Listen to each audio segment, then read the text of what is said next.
আসসালামু আলাইকুম রহমতুল্লাহ। আসলে আমরা আক্রোপোলে আসব, আর আক্রোপোলের মূল সৌন্দর্য দেখব না।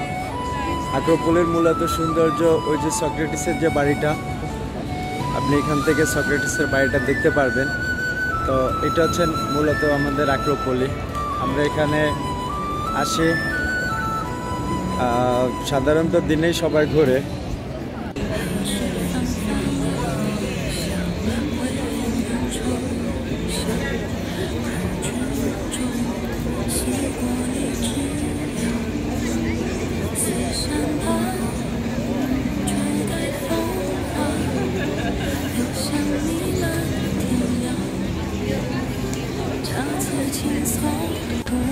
মানুষ বৈচিত্র্যময়, দেখেন কত ধরনের ব্যবসা আছে।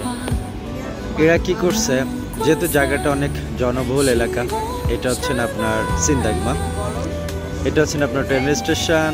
এখানে তাদের মক্স আর ওই যে সক্রেটিসের বাড়িটা মিডিলে দেখা যাচ্ছে। এটা হচ্ছেন পুরোপুরি সিন্দাগমা এরিয়াটা। আপনারা যারা অ্যাথেন্সে বসবাস করেন তারা এই জায়গাটার সাথে সম্পৃক্ত আছেন। যাত্রা আছে, আমাদের সৌন্দর্য আরও বেশি বৃদ্ধি হচ্ছে। জায়গাটা অনেকই সুন্দর, অনেক ভালো।